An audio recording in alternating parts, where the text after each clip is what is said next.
Imagine being thrown into a place where survival is the only law, where every glance could mean danger and every second counts. That's exactly where Steven Seagal found himself, wrongly sent to one of the most notorious maximum security prisons in the country, the kind of prison where hardened criminals run the yard, where alliances are formed with caution, and where a single wrong move can cost your life. But here's the twist.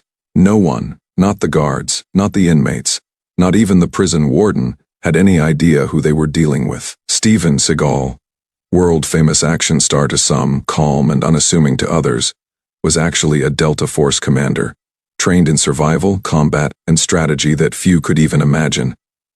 As Seagal walked through the heavy steel doors, the clanging echo behind him seemed to signal a warning to everyone inside. He moved with the calm of someone who had faced danger countless times before, but there was no showmanship, no ego, nothing to hint at the lethal skill hidden beneath his quiet demeanor.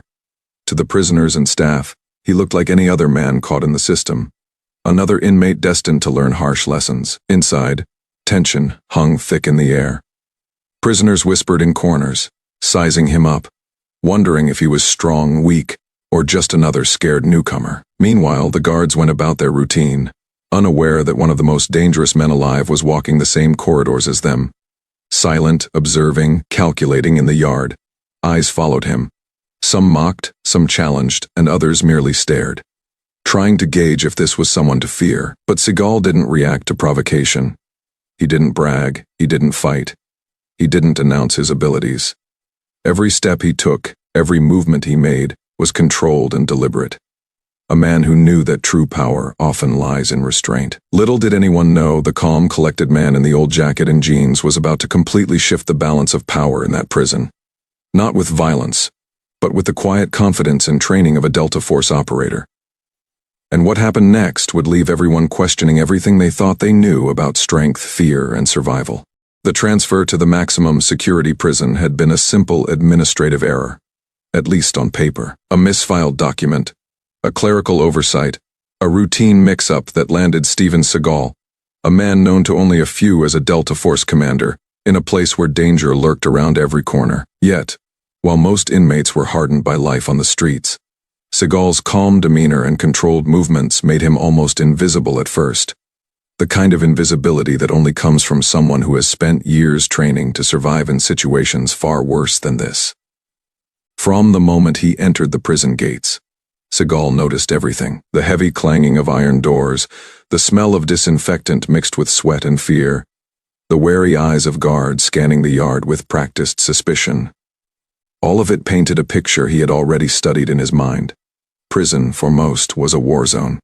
For him, it was just another terrain to analyze. Inside, life moved with brutal efficiency.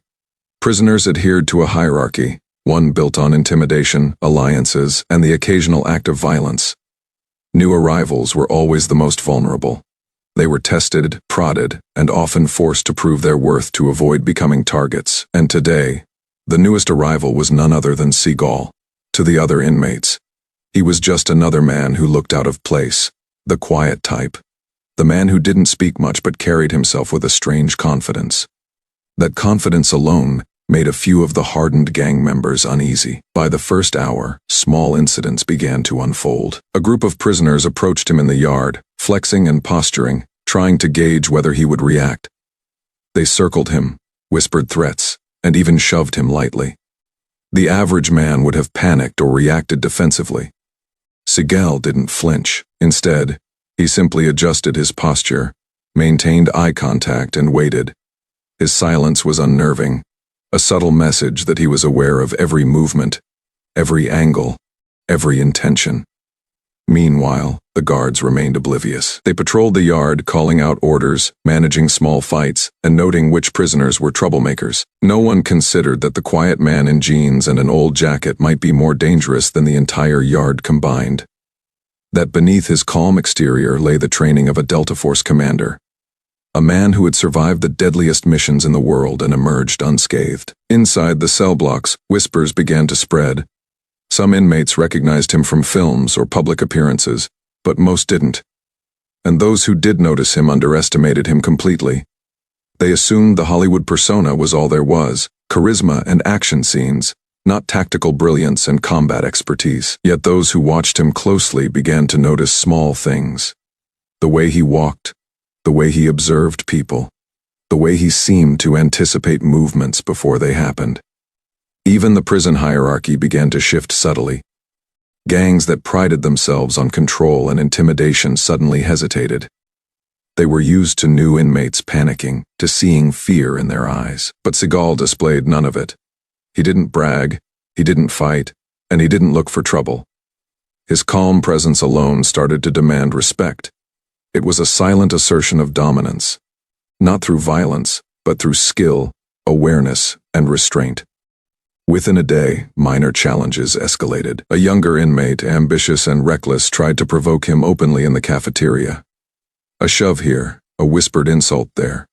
The kind of low-level bullying designed to elicit a reaction. But Seagal remained composed. He matched the student's aggression with nothing more than subtle positioning and careful observation. He allowed the aggressor's moves to be visible to all, exposing the lack of strategy and intelligence behind the attack. Other inmates began to notice. Whispers circulated, speculation ran rampant. Who is this guy? How does he stay so calm? Some were intrigued, some intimidated, and some plotted to test him further. Yet no one realized they were stepping into a situation far beyond their comprehension. Seagal's training meant he could neutralize threats efficiently, decisively, and invisibly, without drawing unnecessary attention or escalating to deadly force. Seagal's strategy was clear: observe, analyze, and survive. Every corridor, every corner, every guard's routine was logged in his mind. He noted which prisoners were volatile, which were strategic, and which could be allies. Survival in this environment depended not just on strength, but on mental acuity, patience, and timing. And in that moment, he held the ultimate advantage, the element of surprise. As night fell, the prison's dangerous reality became clearer. Shouts echoed in the distance, a fight broke out in a nearby block, and the guards scrambled to restore order. Seagal returned to his assigned cell, calm and composed. He sat on the edge of the bunk, silently reviewing the day in his mind. He understood the unwritten rules: show restraint, pick your battles, and always maintain awareness. Most importantly, he knew that true power didn't need to be displayed. It could be felt without words or weapons. By the end of the first day, the balance of power had already begun to shift quietly but unmistakably. Prisoners who had assumed they were the hunters realized, in subtle ways, that they had a predator among them. A predator who had not yet revealed his teeth, but who could if he chose. And so, the stage was set for what would come next: challenges, confrontations, and the ultimate revelation of a man whose calm exterior hid the skills of a Delta Force commander. Someone capable of commanding respect, surviving impossible situations, and leaving a permanent mark on a prison that had never seen anything like him before. The first real test came on the second day, the prison yard. A mix of cracked concrete, iron fences, and watchtowers was alive with the usual chaos: shouting inmates, shoving matches, and guards hustling to maintain order. For most new arrivals, this was the moment they either proved themselves or became victims. For Steven Seagal, it was an opportunity to observe, adapt, and assert control without anyone realizing it. A notorious gang, known for its violent history and tight hierarchy, spotted him immediately. The leader, a tall man with scars etched across his face and a reputation for brutality, approached. "New guy," he sneered, stepping into Seagal's path. "You look calm. Too calm. That's either brave or stupid. Which is it?" Seagal didn't flinch. He looked the man directly in the eye, his expression unreadable. Most would mistake that for submission. But anyone trained in combat could sense the latent energy beneath his calm exterior. Controlled, precise, lethal if provoked. The gang leader tested him. A shove, a kick, a verbal provocation, the usual intimidation techniques. Seagal didn't retaliate. He didn't speak. He merely shifted his weight, subtly repositioning himself in a way that neutralized each minor attack.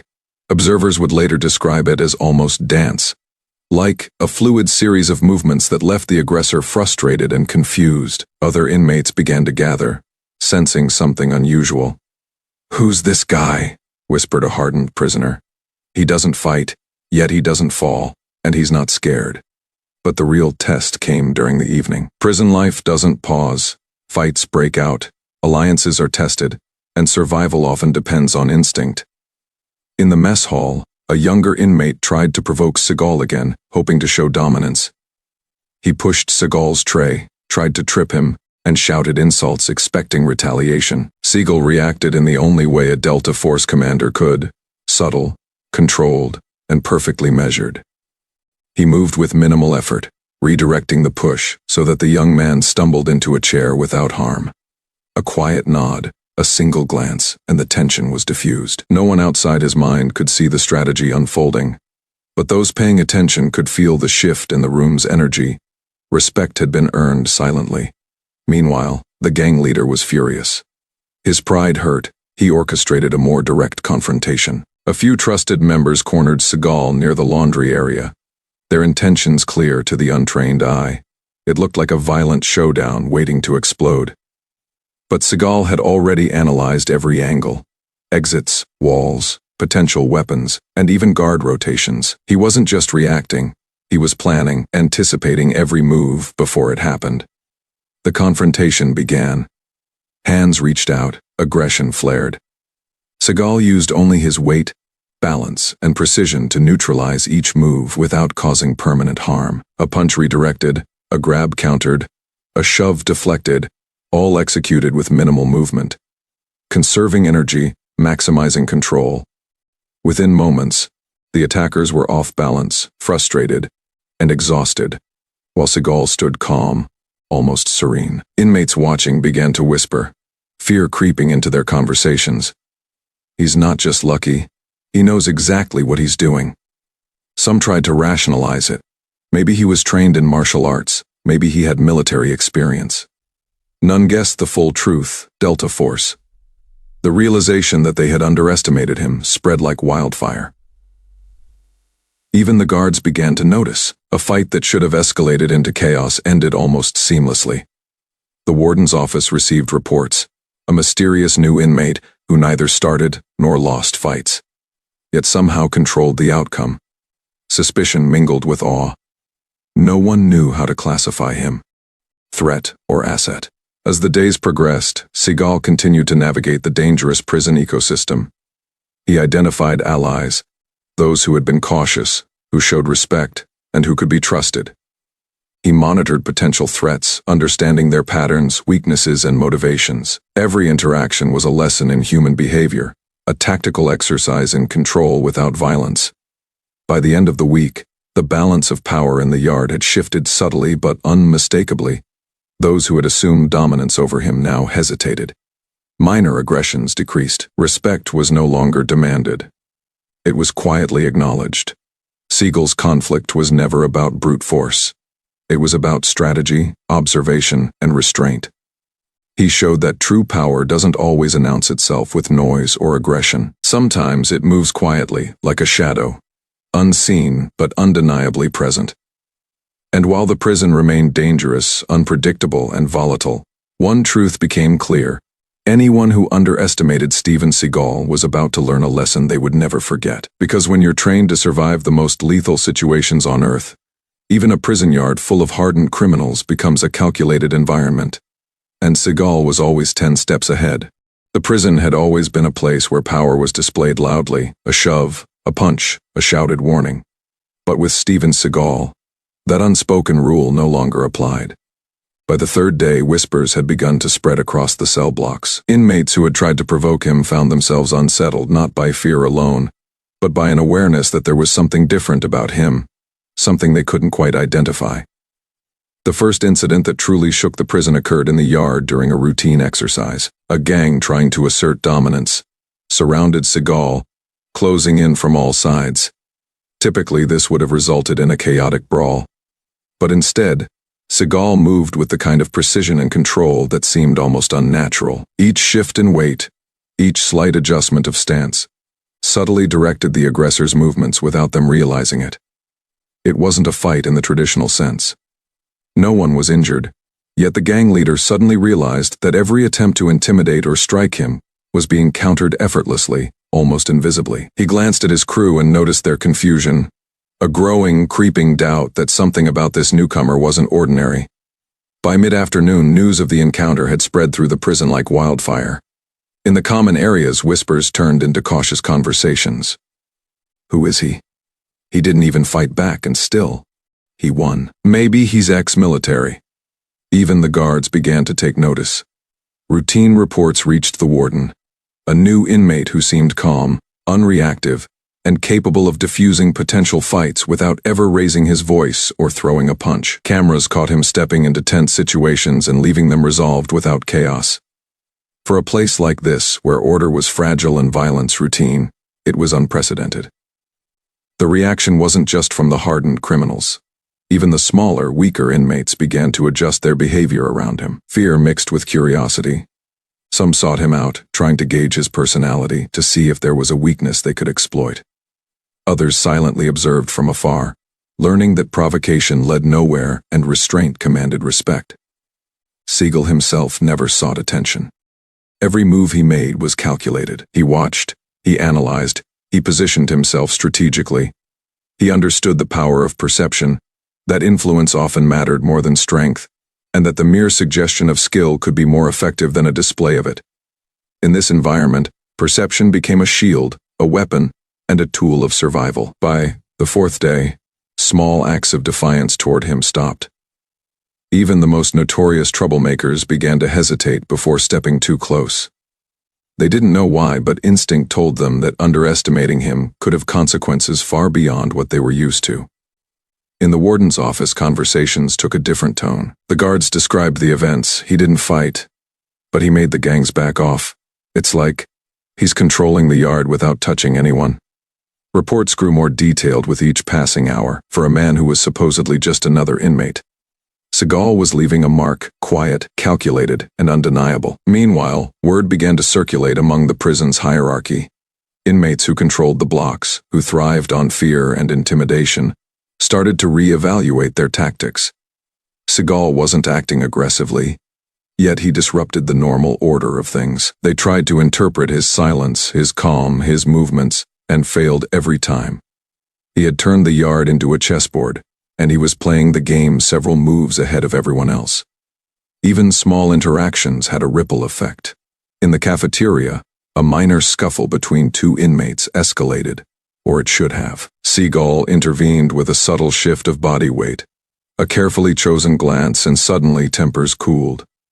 No force was used, but tension evaporated. The warden later called it a miracle de-escalation, but those who knew military tactics recognized it as trained precision, honed through experience in life or death scenarios. By the end of the week, the prison's entire ecosystem had begun to react differently to him. Gangs hesitated. New inmates observed him cautiously. Guards reported unusual patterns, and even the warden grew curious. He ordered a review of Seagal's records, though nothing immediately suggested the truth, that the quiet, calm man who had entered the prison just days ago was a Delta Force commander, a trained operator capable of handling situations far more dangerous than any prison could throw at him. Seagal never sought recognition. He moved silently, strategically. A presence felt more than seen. Every reaction he elicited was intentional. Every ripple in the yard, every pause in conversation, every look of hesitation was a calculated effect of his training. He didn't need to fight to win.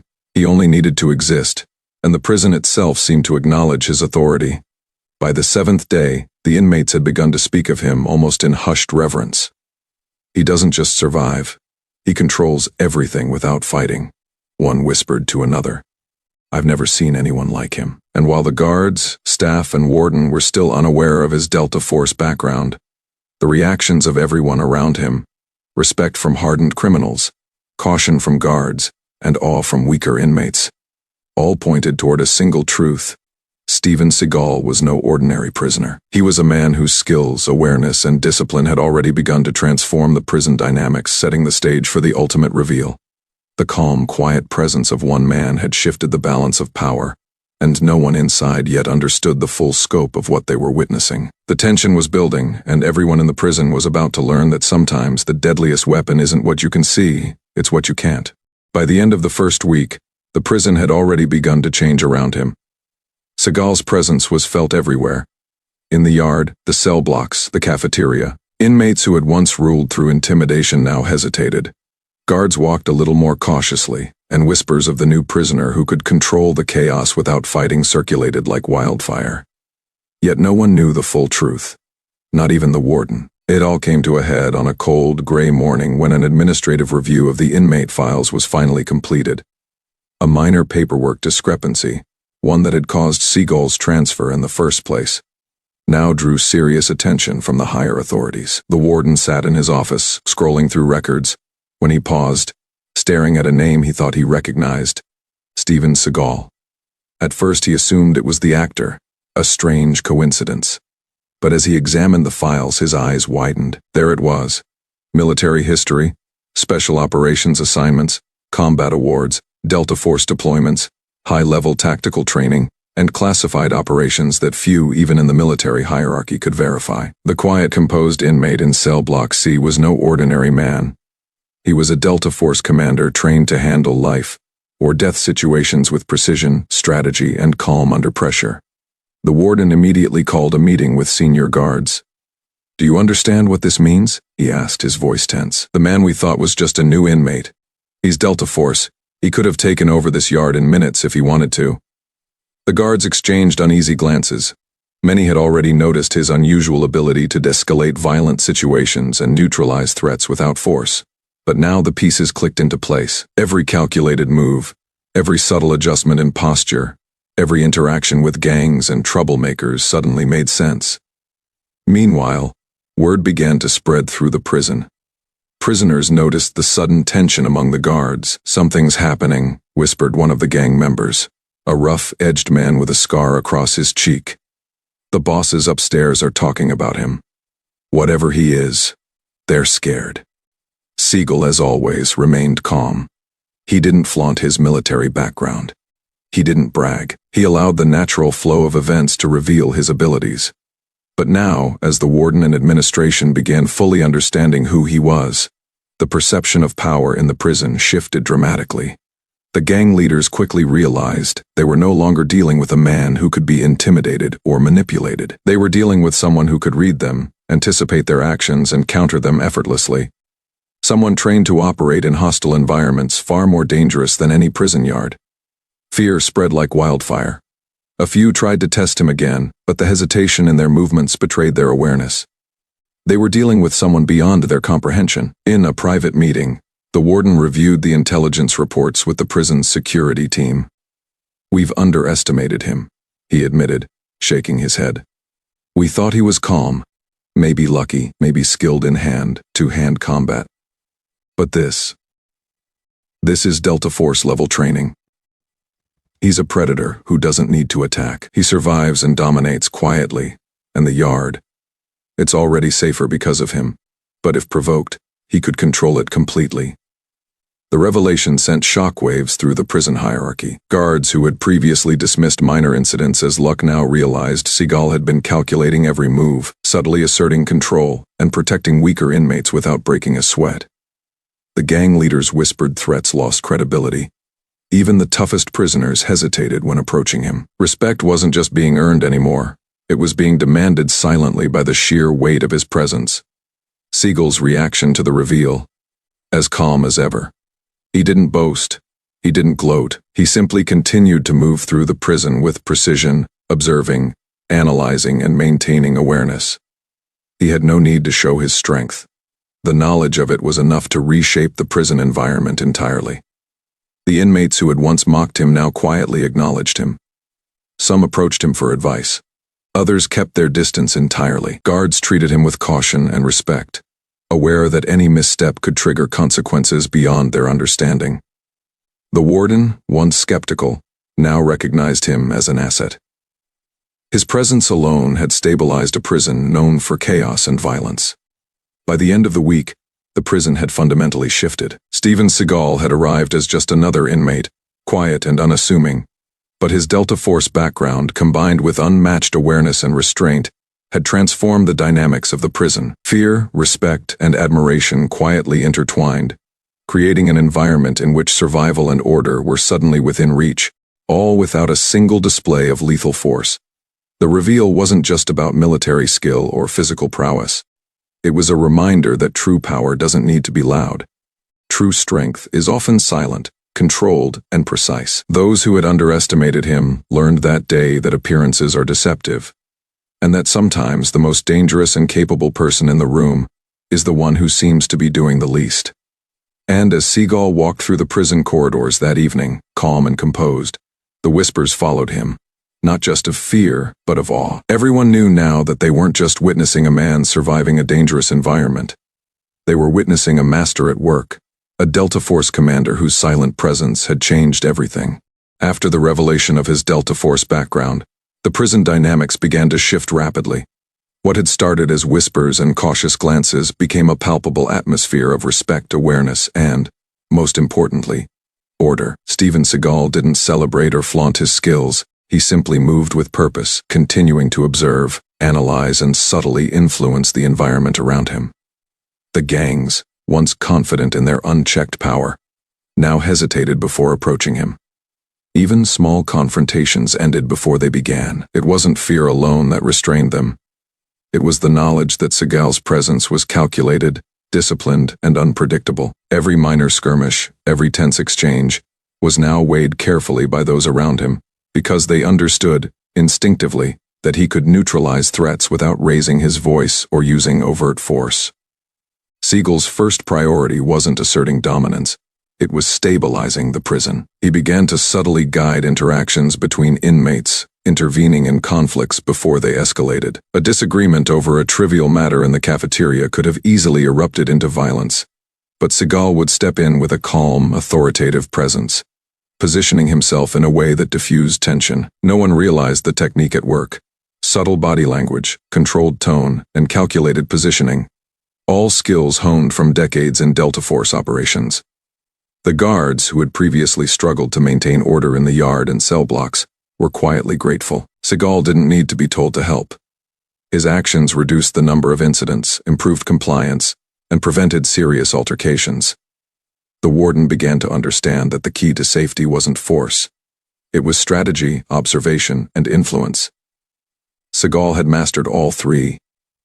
Even the previously aggressive inmates began to change. Some sought his guidance, recognizing the wisdom behind his calm demeanor. Others, particularly the younger prisoners, started to mimic his approach, observing before reacting, restraining impulses, and choosing their battles carefully. Seagal's presence had become a living example of discipline in action, a lesson that didn't require words to teach. A turning point came during a coordinated attempt by one of the larger gangs to assert control over a cell block. They had planned the confrontation meticulously, expecting chaos and asserting dominance over the weaker inmates. But Seagal, aware of the plan, had anticipated every move. Using a combination of positioning, strategic engagement, and psychological pressure, he disrupted the plan before it even began. The gang's members found themselves trapped in a situation where every option was countered. Every movement anticipated, and their usual tactics rendered useless. The result was dramatic yet non-violent. No one was injured. But the message was clear. Seagal controlled the environment without force. The gang disbanded their plan, humiliated by their inability to influence the situation, while the prisoners they had sought to intimidate quietly acknowledged the effectiveness of Seagal's strategy. By the end of the second week, the prison had transformed. Inmates and guards alike moved through the halls with a sense of cautious respect. Seagal wasn't a tyrant. He wasn't a hero in the traditional sense. He was a stabilizing force, a master of subtle influence, and a living demonstration of the principle that true strength is often silent. Even small day-to-day interactions became opportunities to teach lessons without confrontation. A minor argument between two prisoners could be resolved with nothing more than a calm glance or repositioning in the room. Seagal's understanding of human behavior and tactical awareness allowed him to influence outcomes efficiently, effectively, and invisibly. The warden, who had initially been skeptical, began to rely on him, not formally, but intuitively. Reports from guards highlighted a dramatic decrease in violent incidents, and a more controlled environment emerged. Seagal's presence had created a prison that was safer not through force, but through strategy, observation, and quiet authority. Even the previously hostile gangs began to respect him. They realized that he wasn't someone to fight, manipulate, or underestimate. Instead, they learned that restraint, awareness, and discipline were his tools, and that challenging him was both futile and strategically unwise. By the third week, a sense of calm had settled over the prison. Inmates learned to navigate the environment with a new understanding, observe, measure, and respect the unseen authority that now subtly guided them. Guards operated more confidently, knowing that the most unpredictable variable in the yard was already a stabilizing presence. And through it all, Seagal remained calm, composed, and unassuming. He didn't demand recognition. He didn't seek praise. He simply acted, every decision and movement, deliberate, calculated, and designed to preserve life and maintain order. He had turned a place of chaos into a controlled environment without ever raising a weapon or striking a blow. The lesson was clear. Power is not measured by force, but by control, awareness, and restraint. Steven Seagal had entered the prison as a single quiet figure, and through skill, intelligence, and discipline, reshaped the entire ecosystem around him. As night fell over the maximum, security walls, inmates and guards alike understood something fundamental. Survival and respect were no longer about intimidation or violence. They were about understanding, strategy, and the presence of someone whose skill and discipline transcended the ordinary. Steven Seagal, the Delta Force commander, had achieved what few could imagine. He had restored order, earned respect, and transformed the prison. Not through brute strength, but through the quiet, calculated power of experience, skill, and unwavering calm. By the time the prison lights dimmed that night, a profound transformation had taken place.